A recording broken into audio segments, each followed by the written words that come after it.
Bonsoir, mesdames et messieurs. Bienvenue à Procure en parle. Mon nom est Marie-Christine Beauchemin. Je suis coordonnatrice des programmes et services d'information et de soutien chez Procure depuis près de 8 ans. Et comme l'information est le premier remède, alors Procure vous propose au moins à chaque mois un webinaire pour tout savoir sur ce cancer qui touche 12 hommes par jour. Aujourd'hui, nous aborderons 12 faits ou conseils en lien avec votre prostate et la pratique du vélo. En fait, c'est une conférence que j'ai donnée à maintes reprises en personne dans le cadre du Salon du vélo, comme celui tenu au Stade olympique l'an dernier. Puis évidemment, là, avec l'arrivée du printemps, les belles journées, le déconfinement, bien, on a cru que ce webinaire-là ne pouvait pas tomber plus à point. Alors, vous aurez donc droit à une présentation suivie d'une courte période de questions. Et évidemment, parlant de questions, vous pouvez les soumettre en utilisant le bouton QA qui est au bas de votre écran. Puis elles vont être lues au cours de la période de questions. C'est moi qui vais les lire. OK? Euh, Avant de débuter, évidemment, bien, on tient à remercier là, tous nos donateurs du fond du cœur, mais également le présentateur officiel de ce webinaire, Industriel Alliance, de même que notre partenaire, Astellas. Et là, si vous permettez, je vais partager mon écran.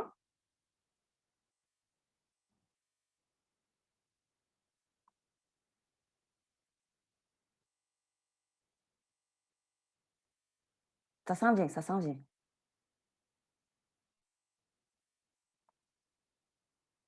Et voilà.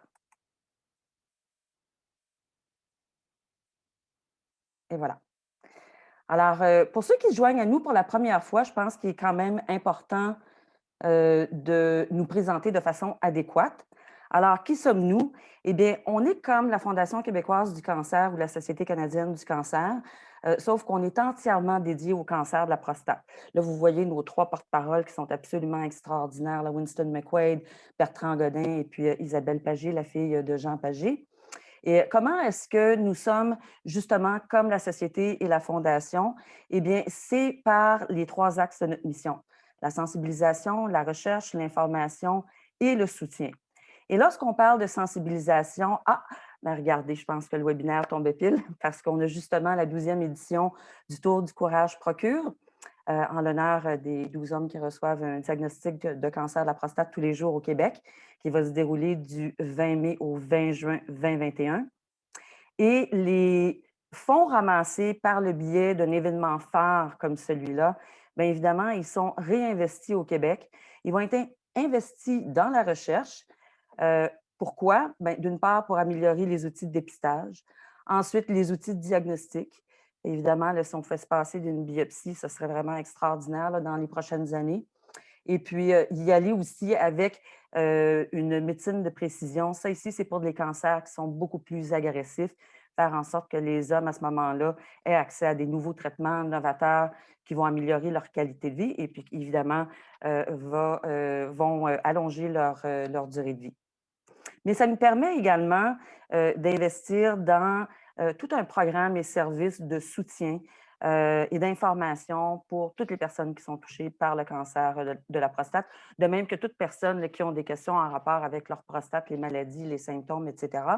Et puis, le but ici, c'est de rendre ces services-là tout à fait gratuits.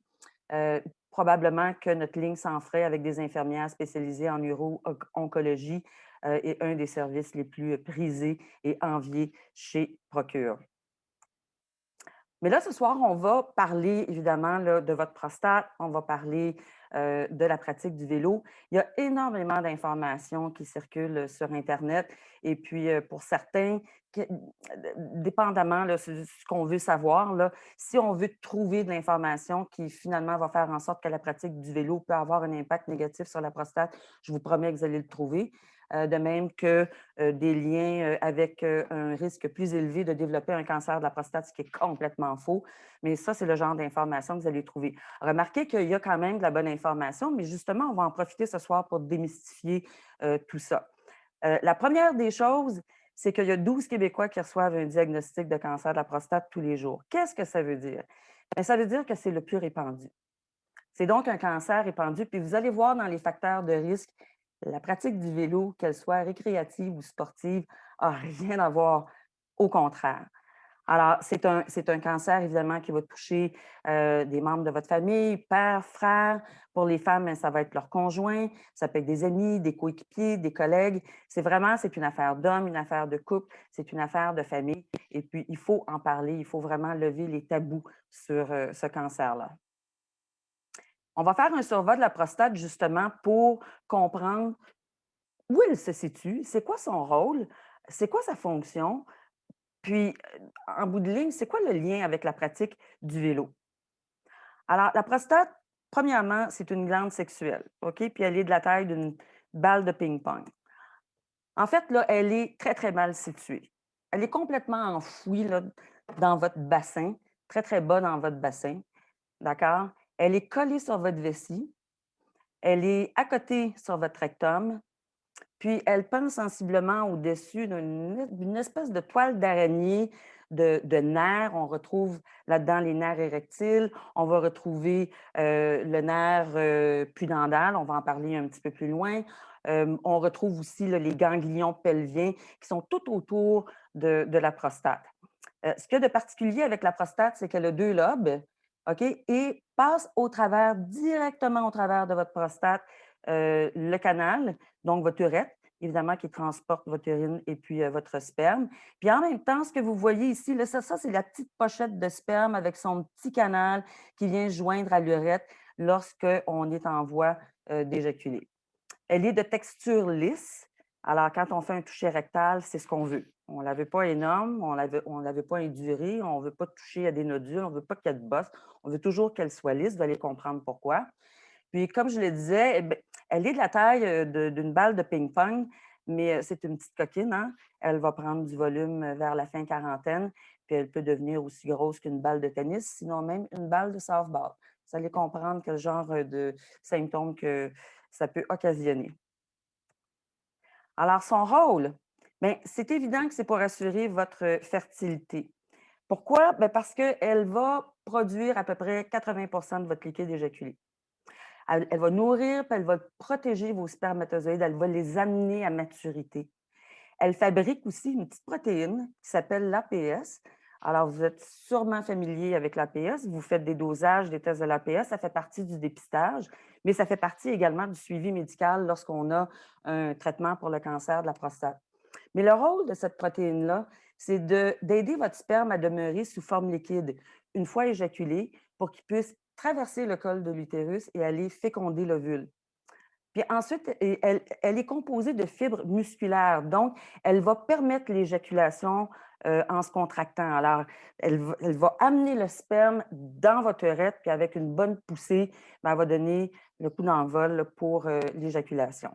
Ce qu'elle ne fait pas, et ça, c'est un mythe souvent persistant, quand on a une dysfonction érectile, souvent on va entendre les hommes dire: «Ah, ça, c'est à cause de ma prostate». Non, non, pas du tout.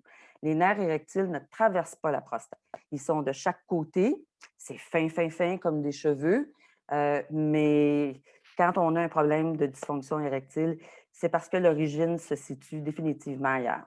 Alors, ne l'amenez pas au banc des accusés, même si elle est coquine, puis elle est capricieuse aussi. Les maladies liées à la prostate. Elles comptent trois grandes affections. OK? Alors, il y a la prostate volumineuse, la prostatite et le cancer. Puis on va regarder comment ces affections-là surviennent. Alors, tout d'abord, la prostate volumineuse, qu'on appelle HBP, l'hyperplasie ou l'hypertrophie bénigne de la prostate. Ça va toucher un homme sur deux à partir de 50 ans. Et c'est un phénomène qui est naturel. Alors, elle augmente avec l'âge et elle n'arrête pas d'augmenter. Elle va arrêter à votre décès. Alors, pour certains hommes, l'augmentation va être minime, puis à ce moment-là, il n'y aura pas de symptômes nécessairement. Pour d'autres, bien, il va y avoir définitivement des symptômes débilitants. Puis, justement, bien, il y a un homme sur quatre qui, malheureusement, devra être traité. Il ne pourra pas passer à côté. Ensuite, on a la prostatite. La prostatite, c'est une inflammation de la prostate. Alors, ça va toucher un homme sur deux de tout âge. Elle peut être aiguë ou chronique. Elle peut être d'origine bactérienne ou d'origine inflammatoire. Alors ici, bien souvent, la prostatite va venir suite à une infection urinaire qui a été maltraitée, qui n'a pas été traitée. Vous avez reçu des antibiotiques, puis vous avez oublié votre bouteille là, après 5 jours alors que vous en aviez pour 10 jours. Donc, les bactéries ont continué à proliférer. Puis là, ben, on se retrouve avec une inflammation de la prostate. Ensuite, on a le cancer de la prostate. Alors, au cours d'une vie, il y a un homme sur 9 qui va recevoir un diagnostic. On va en parler des facteurs de risque. C'est une maladie qui augmente avec l'âge, hein, qui va toucher les 50 à 70 ans en particulier. C'est un cancer qui est silencieux. OK? Il est très sournois. Et puis, par contre, il est dépistable. Maintenant, il faut savoir qui dépister, quand dépister, comment dépister. Et ça, on va y revenir. Alors ici, on est en présence de symptômes urinaires similaires, puis en majorité, ils sont liés à une prostate volumineuse. Alors, en d'autres mots, on reçoit souvent des appels sur notre ligne 1855 parce qu'à partir du moment où les hommes commencent à avoir des symptômes urinaires, puis là, ils s'en vont sur Internet, puis ils commencent à taper symptômes urinaires, cancer de la prostate, puis là, ils nous appellent pour nous demander si ce n'est pas un cancer qu'ils ont. Pas du tout. Vous allez comprendre pourquoi. Alors, lorsque la prostate commence à prendre du volume, comme vous excusez-moi, je vais prendre mon petit laser. Vous avez juste à regarder à quel point elle est grosse, d'accord? Comparativement ici, exemple, là, pour le cancer de la prostate.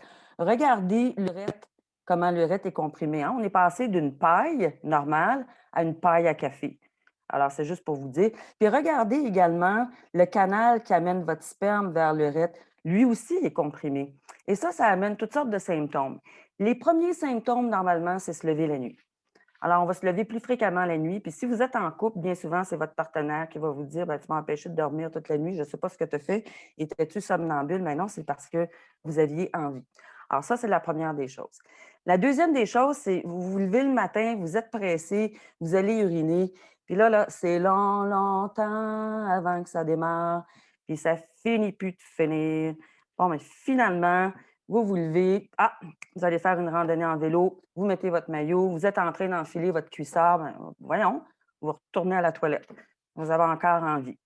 Ensuite, ben, il y a toujours la sensation de mal vider sa vessie. C'est comme, c'est drôle, hein? Il me semble que ça fait 3 fois que j'y vais, puis elle est encore là, elle est encore pleine, elle est encore à moitié pleine. C'est une bizarre de sensation.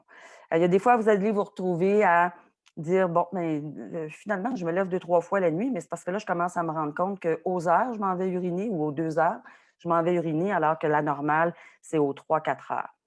Euh, c'est sûr que, bon, plus on urine, des fois, à un moment donné, l'urètre commence à s'irriter, fait que vous pouvez sentir une certaine brûlure là, au niveau de l'urètre.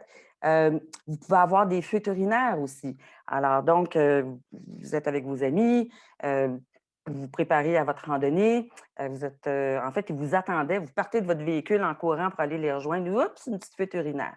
Là, ensuite de ça, bien, vous riez fort parce que quelqu'un a conté une bonne blague, une autre fuite urinaire.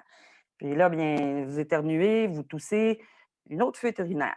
Alors ça, ce sont tous des symptômes qu'on peut avoir avec une prostate qui commence à prendre du volume. À un moment donné, les éjaculations peuvent être plus difficiles, et on le comprend parce qu'on voit ici justement le canal là, qui est comprimé par la grosseur de la prostate. Puis, dans des cas beaucoup plus rares, on peut se retrouver avec du sang dans l'urine ou le sperme. Lorsqu'on regarde la prostatite, eh bien, écoutez, les symptômes urinaires sont sensiblement les mêmes qu'une prostate volumineuse, mais à la grande différence que la majorité du temps, ça s'accompagne de douleur.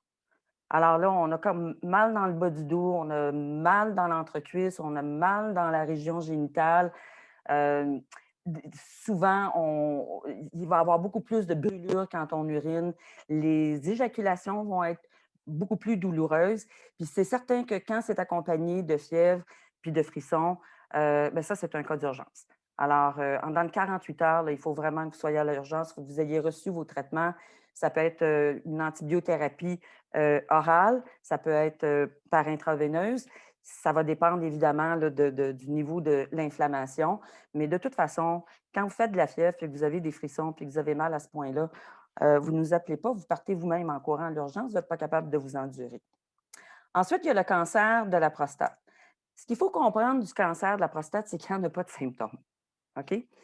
Quand il y a des symptômes, c'est parce que soit qu'on a une tumeur qui progresse, qui est extrêmement agressive, qui progresse rapidement et qui vient comprimer justement votre urètre. Alors là, vous allez avoir des symptômes urinaires.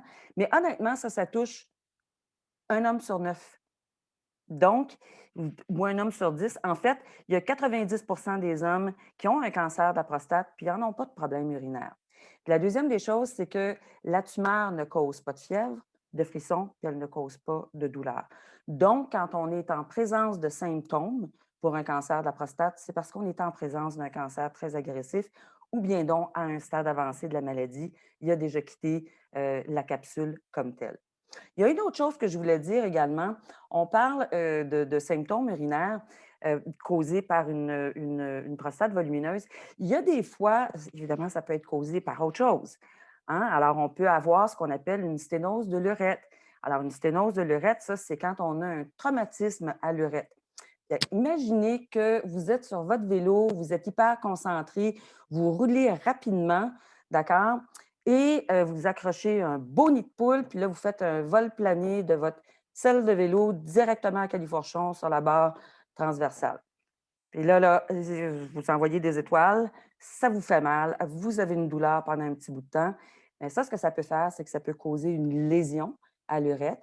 Puis, à un moment donné, la lésion va commencer à guérir, mais en fait, elle va se cicatriser. Et à l'intérieur de votre urètre, on va avoir une cicatrice, ce qui fait que quand vous allez uriner, à un moment donné, vous allez uriner en jet comme en éventail. Alors, vous allez être très surpris. Vous allez finalement peut-être arroser votre bol de toilette. Ça va être surprenant. Mais si jamais ça arrive, gardez en tête si vous n'avez pas eu ce genre de traumatisme-là l'année en cours, il y a 2 ans, il y a 3 ans, parce que ça peut se manifester des années plus tard. Alors, on garde ça en tête pour les symptômes urinaires.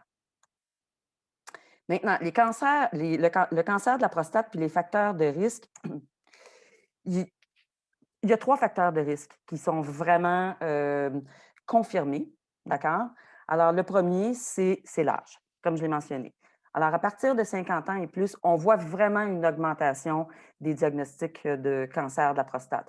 Avant 50 ans, c'est plutôt rare, puis c'est normalement parce qu'on a une histoire familiale de cancer. Puis c'est sûr que votre risque à partir de 45 ans va augmenter, mais c'est toujours en fonction de d'autres risques, comme une histoire familiale de cancer ou bien si vous êtes de race noire. Il y a d'autres facteurs de risque qui ont évidemment qui ont fait l'objet d'études. On ne peut pas trancher et dire qu'ils sont confirmés. Ce n'est pas noir, ce n'est pas blanc. Mais il y a des études qui ont suggéré bon, qu'une alimentation riche en viande rouge, en graisse animale ou transformée pouvait augmenter votre risque. Ça, on sait que ça peut augmenter certainement le risque du cancer du côlon. Une carence en vitamine D ou d'autres suppléments. Mais ici, quand on parle de carence, ce sont des carences confirmées médicalement, hein. Ce n'est pas vous qui décidez si vous avez une carence ou non. Quand on est en surpoids ou obèse, sédentaire, on voit que bien souvent, on peut se retrouver avec des cancers qui sont plus agressifs au diagnostic. Et puis, quand on est exposé aux pesticides ou à des substances chimiques ou toxiques, dans certains cas, on le voit avec les pompiers, on peut se retrouver avec une augmentation du risque du cancer de la prostate. Mais ici, je voulais peut-être parler un petit peu plus de l'histoire familiale parce que je l'ai mentionné pour l'âge, hein, de 50 ans à 70 ans, c'est vraiment là qu'on voit le lot de diagnostics. Mais pour l'histoire familiale, c'est sûr que en plus d'être dans la cinquantaine ou dans la soixantaine, si vous avez un parent atteint, puis on parle ici d'un parent au premier degré, alors le père, le frère, le fils, à ce moment-là, votre risque est 3 fois plus élevé. Et si on a 2 parents atteints, bien là, votre risque est encore plus élevé. Puis si on a un parent qui a reçu un diagnostic avant l'âge de 50 ans ou de 60 ans, bien votre risque est augmenté. Puis évidemment, si une histoire de cancer dans votre famille, sein, ovaire, pancréas, poumon, colorectal, bien là, votre risque est encore plus augmenté. Puis si dans la famille, il y a une prédisposition génétique, que ce soit le BRC3, le BRCA, je m'excuse, le syndrome de Lynch ou etc., bien, c'est sûr que tout ça s'additionne, ce qui fait que votre risque est là. Là, on n'a pas parlé de vélo à date parce que de toute façon, ça ne fait pas partie des facteurs de risque, ça fait partie des facteurs de prévention. Il y a l'origine ethnique, ce qu'on voit en particulier chez les hommes de race noire, ben, c'est qu'il y a une prédisposition génétique, il y a une histoire familiale de cancer de la prostate. Souvent, on va voir chez ces hommes-là une carence en vitamine D en raison de la couleur de leur peau. Ils ne synthétisent pas cette hormone-là comme un homme blanc comme tel. Euh, on est à regarder si, oui ou non, la testostérone pourrait jouer un rôle.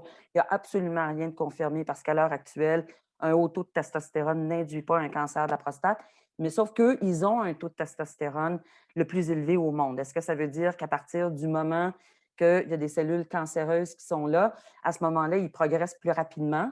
Peut-être, parce qu'on a tendance à voir apparaître ce genre de diagnostic-là à un âge beaucoup plus jeune, je vous dirais souvent dans la quarantaine.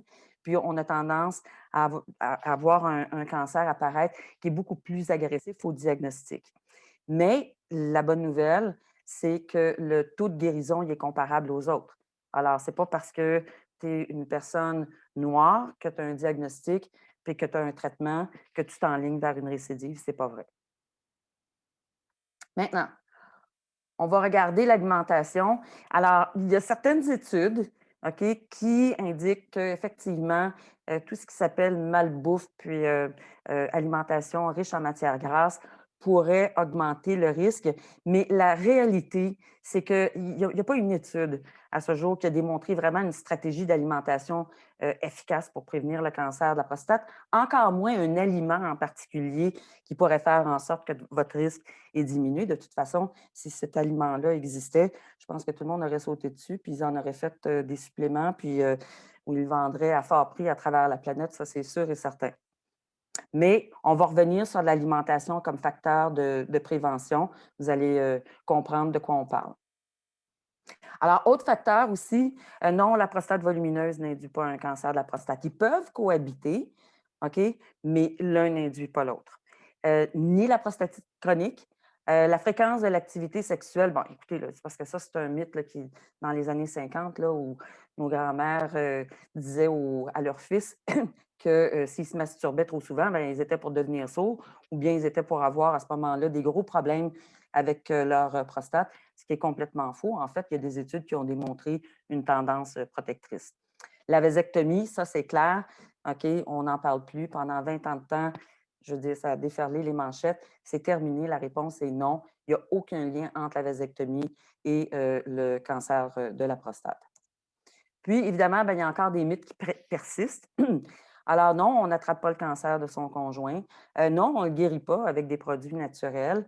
Puis non, il ne disparaît pas de lui-même si vous avez un diagnostic. S'il est tout petit, à ce moment-là, on ne le traitera pas, mais ça ne sert à rien d'acheter du jus de tomate et puis du jus de canneberge, puis essayer en bon français, le flusher. Ça ne fonctionnera pas. Est-ce qu'on peut le prévenir? Bon, on sait que toutes les grandes études épidémiologiques à travers le monde, tout particulièrement celles qui ont été évidemment commandées par les gouvernements parce qu'ils voulaient établir des plans de santé publique, ont démontré que oui, on pouvait. En fait, il y avait une bonne proportion des cancers qui étaient liés à des comportements modifiables. Bon, notamment, là, je pense que celui que vous connaissez le plus, évidemment, c'est le tabagisme. Il y en a un autre 40 qui pouvaient être prévenus par l'exercice physique. Ça, c'est parce qu'on commence à faire des liens avec l'obésité, les maladies inflammatoires, puis l'arrivée de certains cancers. Et puis, un autre 30 par une nutrition saine. Je l'ai mentionné un petit peu plus tôt, quand on parle du cancer colorectal, ça joue un rôle clé. Alors, donc, ici, c'est sûr que quand on nous demande, bien, c'est quoi la meilleure diète, c'est quoi les meilleurs aliments, écoutez, premièrement, là, une alimentation saine et équilibrée, là, ça va être juste bon pour vous parce que sachez une chose, c'est qu'on peut guérir du cancer de la prostate, on peut le contrôler à long terme, puis en quelque part, les maladies, la maladie la plus meurtrière chez l'homme, c'est certainement les maladies cardiovasculaires, ça passe avant le cancer. Alors, puis une mauvaise alimentation, une haute pression, des taux de cholestérol élevés, des diabètes qui ne sont pas contrôlés. En quelque part, là, vous allez peut-être guérir d'un cancer de la prostate, mais vous pourriez vous retrouver avec ce genre de maladie-là, maladie chronique, malheureusement. Donc, aussi bien à ce moment-là d'essayer de prendre des bonnes habitudes. Je sais que c'est plus facilement dit que fait, mais on essaie. Ensuite, réduire son risque. Euh, on a plusieurs appels sur notre ligne. Bon, on sait qu'il y a des études qui ont démontré qu'une carence en vitamine D pouvait augmenter le risque. C'est clair qu'on est au Canada, on est dans un pays nordique. Là, on va commencer à sortir, on commence à déconfiner. Mais disons que 6 mois par année, là, on est dans le noir, on va travailler, il fait noir, on sort du travail, il fait noir. Puis c'est sûr qu'en janvier, février, quand il fait moins 40, on ne sort pas dehors, certains pour en t-shirt pour aller chercher les rayons de soleil, puis justement synthétiser cette hormone-là. Donc, puis étant donné qu'on ne peut pas aller chercher la quantité quotidienne recommandée de vitamine D à travers une alimentation, parce que là, vous prendriez du poids à n'en plus finir, c'est probablement le seul supplément qu'on endosse. Et puis, de toute façon, les diététiciennes, les nutritionnistes l'endossent également. Et puis, la quantité va varier. Là, ça peut être de 800 unités internationales jusqu'à 1500 unités internationales par jour. Il y a certains hommes, eux, ça va être 10 000 unités internationales par semaine. La meilleure façon ici, c'est aller voir votre pharmacien, puis demandez-lui qu'est-ce que vous pouvez acheter en vente libre, finalement, qui va répondre à votre besoin, justement, de vitamine D. Ensuite, si vous lisez sur Internet, on parle beaucoup justement de d'autres suppléments qui sont amis de la prostate, la vitamine E, le sélénium, le zinc, les oméga-3, etc.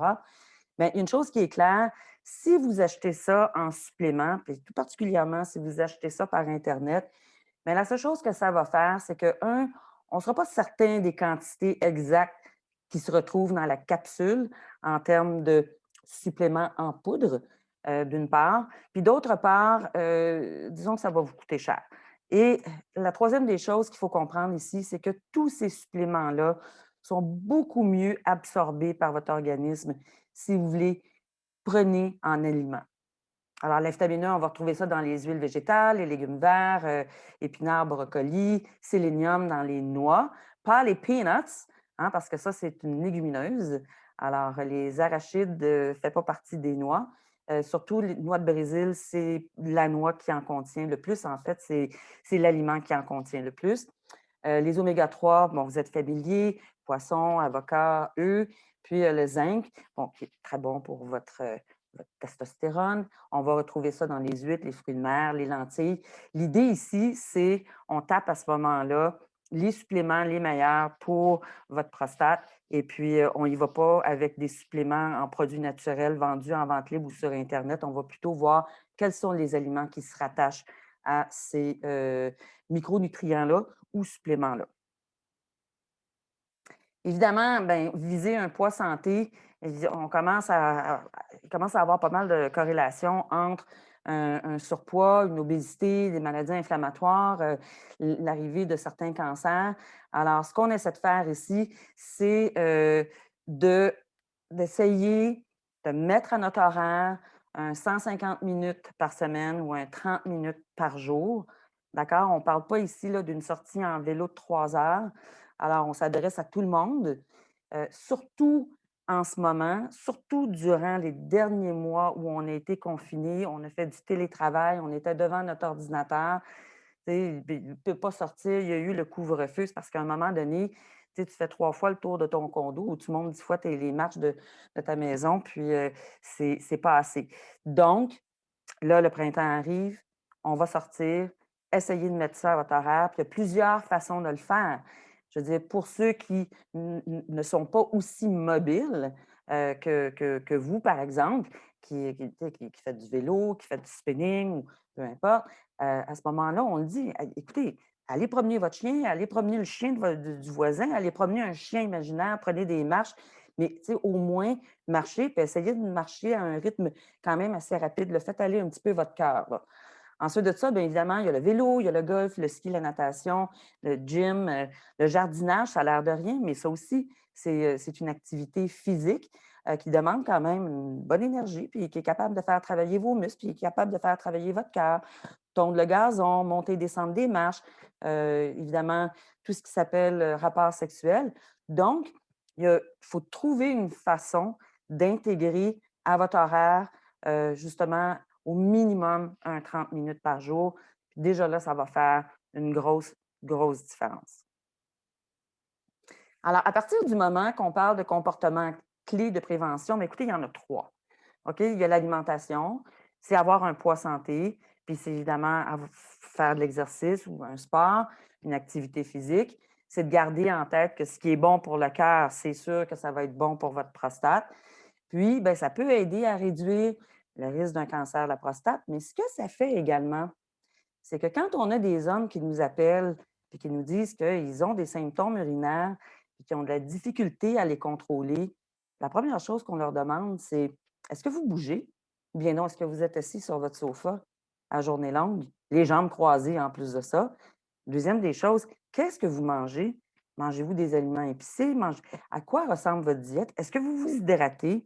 Alors, ça, là, pour des symptômes qui sont liés à une prostate volumineuse ou liés à une prostatite, c'est clair que l'alimentation, le poids santé, l'exercice va aller jouer sur ces symptômes-là, vraiment en réduire l'intensité, puis faire en sorte que c'est plus facile pour vous là, de les contrôler. Ça va aider également pour les effets secondaires des traitements.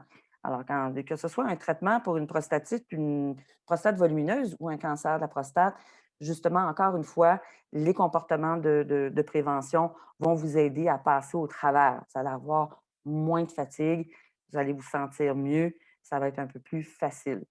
Et puis, évidemment, bien, ça va aider à la survenue de maladies chroniques comme le diabète, comme les maladies cardiovasculaires, puis peut-être d'autres cancers, comme le cancer du côlon, comme je le mentionnais un petit peu plus tôt. Alors, pourquoi puis à quel âge dépister? Mais écoutez, c'est parce que je l'ai mentionné, hein, il y a pas de symptômes. Euh, Au stade précoce, d'accord, où on peut le guérir, il n'y en a pas de symptômes. Alors, à partir du moment que vous voyez un médecin de famille et puis que vous dites, ben là, j'ai justement, j'ai entre 50 et 70 ans, j'aimerais ça avoir un dépistage du cancer de la prostate, puis que votre médecin de famille vous dit non, non, non, absolument pas, on va attendre les symptômes, bien, à ce moment-là, expliquez-lui sa logique parce que ça ne fonctionne pas. D'accord? Puis comme je vous l'ai mentionné, s'il n'est pas nécessairement guérissable, il est contrôlable sur le long terme maintenant avec les traitements qu'on a. Puis comment on dépiste? Bon, évidemment, il y a la simple prise de sang. Donc, on va aller chercher une quantité, la quantité résiduelle de l'APS. Ça, c'est la protéine dont j'ai parlé au début, là, qui garde votre sperme sous forme liquide. Mais elle est sécrétée par les cellules de la prostate, mais il y en a une toute petite quantité qui circule dans votre système sanguin. Alors, donc, on va aller la mesurer et ce qu'on veut, c'est en avoir le moins possible dans le système sanguin. Si on a un taux d'APS qui est un petit peu plus élevé que la normale, mais ça, c'est parce que c'est un indice comme quoi, oups, il y a quelque chose qui se passe au niveau de la prostate. Ça ne veut pas dire que c'est un cancer du tout, ça veut juste dire qu'il y a quelque chose qui se passe. Puis évidemment, un dépistage complet, c'est avec un toucher rectal. Il y a beaucoup de médecins de famille qui n'en font plus. Mais je vous garantis que si vous êtes référé vers un urologue, lui, il va le faire. Puis c'est exactement ce qu'on veut, c'est une prostate qui est lisse, qui n'est pas indurée, qui n'a pas de nodules, et etc. Quand? Bien, c'est sûr que c'est à partir de 50 ans, mais il faut quand même avoir un 10 ans d'espérance de vie. Alors, une personne qui souffre de diabète, qui a eu 3 pontages, qui fume, qui ne mange pas bien, qui est en surpoids, et puis qui s'en va voir son médecin de famille, puis qui dit: ben écoutez, moi, j'ai entendu une conférence et puis ça a tout l'air que je serais dans le groupe d'âge où je pourrais avoir un test de dépistage. Fort probable que son médecin va lui dire: ben sais-tu quoi? On va plutôt essayer de traiter tes problèmes de maladie chronique, là, parce que pas certain que tu vas passer le cap des 10 ans. Donc, ce ne serait pas un dépistage adéquat pour ce type de personnes-là. Et puis, c'est sûr que quand on a une histoire familiale de cancer ou si on est de race noire, on va vouloir avoir cette discussion-là avec notre médecin à partir de l'âge de 45 ans. Si on a une prédisposition génétique, ça, c'est différent. Ça va être à partir de l'âge de 40 ans. Et puis, pour les facteurs de risque, autres que l'âge, il y a normalement une stratégie de dépistage qui va se mettre en place. Est-ce que ça va être annuel? Est-ce que ça va être aux 2 ans, aux 3 ans, aux 4 ans? Est-ce que ça va être 2 fois par année? Ça, c'est vraiment, ça va se faire de concert avec le médecin de famille, bien des fois avec l'urologue également. Quand on a un taux d'APS qui est plus élevé, d'accord, ça ne veut pas dire évidemment qu'on est atteint d'un cancer de la prostate. Ça veut dire qu'on peut avoir une HBP, on peut avoir une infection urinaire, on peut avoir une prostatite, on peut avoir eu une intervention médicale, que ce soit une biopsie, ou bien on a peut-être eu un blocage urinaire, puis là, il a fallu qu'on passe un cathéter, donc que vous portiez une sonde pendant 2, 3 jours. Euh, on peut avoir une activité vigoureuse, quoique c'est des fois, exemple, une relation sexuelle. Ici, on parle évidemment d'éjaculation. Ce ne sont pas nécessairement tous les urologues qui sont d'accord avec ça, mais c'est certain que si vous faites un test de dépistage, c'est clair qu'on va vouloir, dans le doute, on va s'abstenir, puis on va vouloir mettre toutes nos chances de notre côté pour avoir une vraie lecture et non une lecture qui est fausse. Il y a beaucoup d'urologues qui connaissent très bien leurs patients, des hommes qui sont extrêmement actifs, qui font beaucoup de vélo de route. Donc, on parle ici là, des sorties quand même assez intenses, qui s'entraînent. Alors, souvent, pour eux, dépendamment, ils vont dire, ben, sais-tu, 48 heures à 72 heures ou 5 jours, on va attendre, là, on va se donner le temps nécessaire. Puis après ça, on pourra faire un dosage à l'APS. Toujours en question d'avoir une vraie lecture. Maintenant, excusez-moi, je vois que. Alors, qu'en est-il, évidemment, là, des résultats et puis de la pratique du vélo?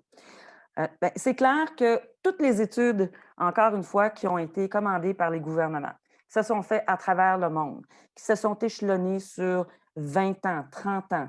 Puis quand on parle de grande échelle, là, on parle de 100 000, 200 000, 500 000 personnes pratiquant justement le vélo.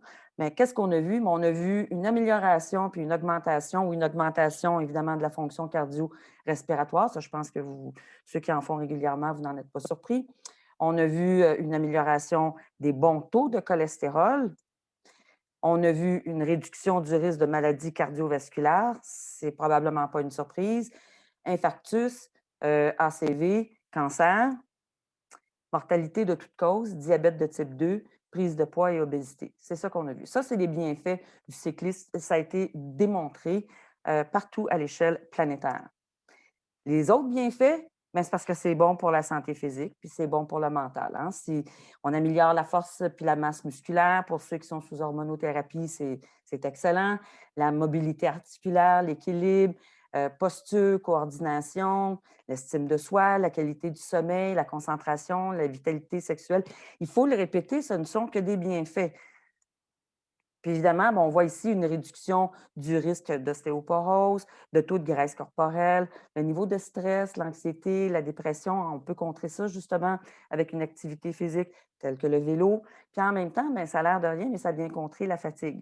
Alors bien des fois, quand on nous appelle, qu'on nous dit « je suis très fatigué », on leur dit « mais sais-tu quoi, fais une activité physique, tu vas être beaucoup plus en mesure de gérer ta fatigue ». D'un point de vue urologique, alors, il n'y a aucune étude, aucune, OK, qui a démontré là, un lien de cause à effet, évidemment, entre le cyclisme récréatif ou intensif, puis les maladies liées à la prostate, la fonction ou les troubles urinaires, la fonction ou troubles érectiles ou l'infertilité. Il n'y en a aucune. Aucune.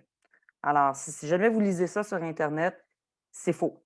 C'était des études à petite échelle, ce n'était pas des études contrôlées, il n'y avait pas de bras témoins, puis dans bien des cas, c'était des sondages anonymes. Alors, on oublie ça. C'est beaucoup plus le syndrome du cycliste qui nous intéresse ici. Puis, on parle ici là, de la compression du nerf pudendal. Le nerf pudendal, il y en a qui vont le connaître sous le nom du nerf honteux. Bien, c'est un nerf qui énerve essentiellement toute la région du Pyrénées. OK? On ne parle pas, ça n'énerve pas la prostate. C'est vraiment la région du Pyrénées. La région du Pyrénées, là, c'est la région entre votre scrotum puis votre anus. OK? Alors, puis lui, là, il va jouer un rôle essentiel dans la continence urinaire, la continence anale. Et puis, évidemment, ben, il va innerver là, les organes génitaux externes. Alors, ce qui se passe bien souvent, c'est que quand on est dans une position assise sur une selle de vélo qui est mal adaptée à votre anatomie, puis en plus d'un équipement là, qui est inadéquat, ce que ça peut faire, c'est que ça peut entraîner, selon la durée de vos sorties, ben, des symptômes de type urinaire, intestinaux. Hein, on peut avoir un mélange de constipation puis de diarrhée. puis génitaux comme la dysfonction érectile. Puis on peut, des fois, dépendamment, encore une fois, de l'intensité, de la sortie de votre randonnée, on peut avoir une sensation d'engourdissement au niveau des organes génitaux. Alors donc, le grand coupable ici, c'est pas la prostate, bien souvent, c'est votre équipement. Puis bien souvent, c'est votre selle de vélo. Alors, l'importance de l'équipement. OK? On demande conseil. Alors, on demande conseil pour éviter une mauvaise posture, pour éviter les risques d'engourdissement, puis pour éviter une pression sur la région du périnée. Alors, c'est sûr que, premièrement, on va choisir notre vélo. C'est-tu un vélo récréatif, un vélo de route, un vélo de montagne? Ensuite de ça, la selle, OK, devrait être en fonction de votre poids corporel puis de la largeur de vos fesses. Ce qu'on ne veut pas, c'est une selle étroite, dure, qui finalement, seul le périnée est installé sur votre selle.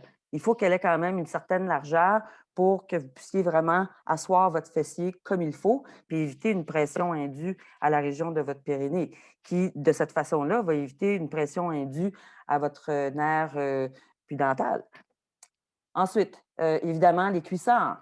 Ah, c'est comme le sel. Dépendamment, est-ce que vous faites du vélo de courte durée, de plus longue durée, peu importe, on va vouloir qu'il soit rembourré en fonction de vos activités. On va ajuster le guidon qui va être normalement égal à la selle. On va ajuster la suspension si vous avez des douleurs post-traitement, si vous avez des prostatites chroniques. OK. Ensuite de ça, bien évidemment, on va vouloir s'assurer d'avoir une position qui est idéale par rapport aux pédales, selle et guidon. Et ça, il faut demander conseil. D'accord? Vous pouvez googler, vous pouvez embarquer sur des forums, vous pouvez parler à des amis qui font beaucoup de vélo, mais bien souvent, aller dans une boutique spécialisée, bien là, vous pouvez demander à un conseiller de vous conseiller, puis vous pourriez utiliser des mots-clés comme, je ne sais pas moi, HBP, nerf pudendal, puis voir la réaction du conseiller. Puis si jamais il vous regarde avec un gros point d'interrogation, ben, à ce moment-là, passez à un autre conseiller qui normalement devrait comprendre pourquoi vous cherchez une selle, puis pourquoi vous voulez avoir un ajustement de vos réglages de vélo comme tel. Quand est-ce qu'on ressaute en selle? C'est clair que normalement, on demande le feu vert à son neurologue, son radio-oncologue, son médecin. OK? C'est clair qu'on va rouler de courte distance au début. On va arrêter s'il y a de la douleur, puis vous allez consulter évidemment votre spécialiste s'il y a des nouveaux symptômes. Alors, quand on regarde pour une prostate volumineuse, OK, si vous avez eu une chirurgie pour une prostate volumineuse, on va attendre plus ou moins 6 à 8 semaines avant de ressauter en selle. Si vous avez eu une prostatite, bien, on va arrêter la durée du traitement. Puis la durée du traitement peut durer de 4 semaines à 3 mois, dépendamment du type de prostatite que vous avez eu. Quand on a eu une biopsie, évidemment, s'il n'y a pas de complications, on peut ressauter en selle 48 heures après. Après une chirurgie, ça prend vraiment le feu vert de votre urologue. Ça peut être de 8 à 12 semaines s'il n'y a pas de complications. Puis bien souvent, il faut quand même être assez rendu au sec avant d'embarquer sur une selle. Alors, la radiothérapie, encore une fois, on pose la question à son radio-oncologue, 2 à 6 semaines. Ça, c'est s'il n'y a pas de complications ou d'inflammation.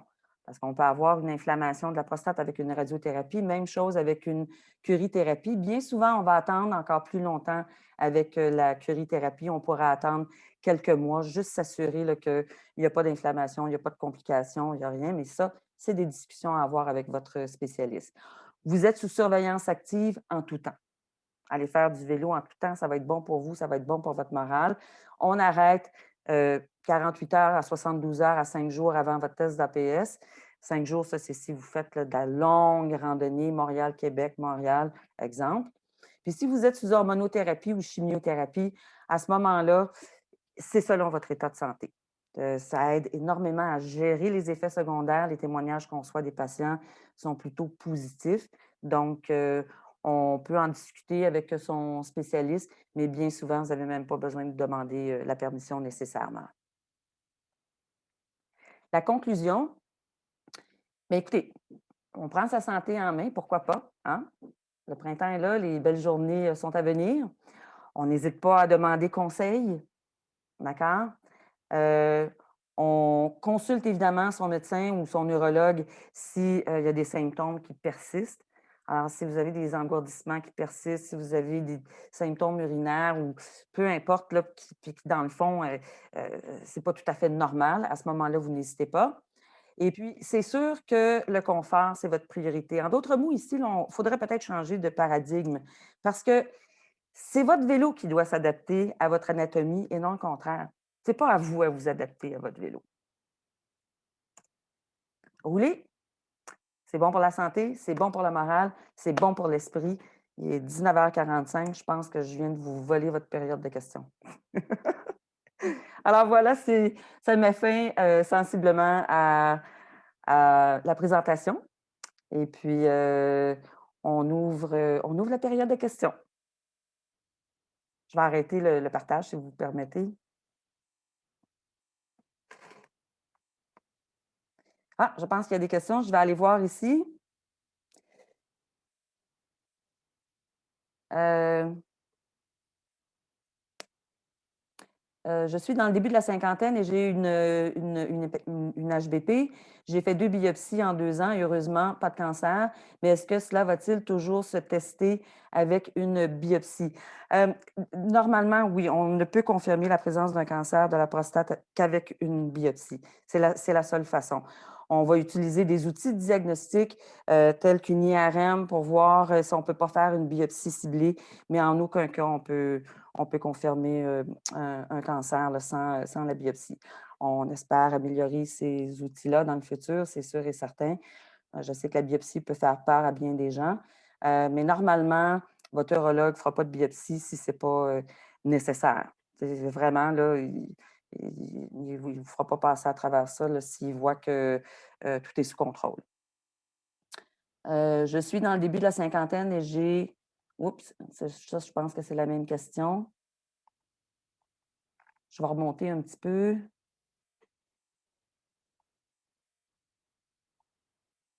Bon, alors, ça m'a fait à la période de questions parce qu'il y en avait 2, puis c'est la même question qui a été répétée 2 fois. Éric, j'espère que j'ai répondu à votre question adéquatement. Puis, de toute façon, si jamais vous voulez en parler plus longuement, bien évidemment, vous pouvez nous appeler. Ça va nous faire plaisir. Vous pouvez parler à une de mes infirmières si ça peut vous sécuriser, là. On est là pour vous. Donc, je crois que c'est tout pour le moment. Je vais quand même aller voir dans le QA.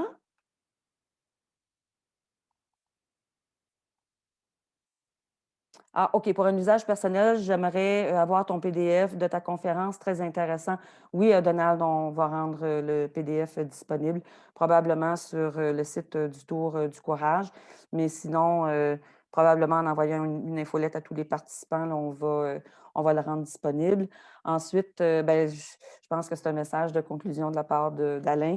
Très intéressant. Belle présentation. Merci beaucoup. Alors, je crois que ça met un terme finalement à notre présentation d'aujourd'hui.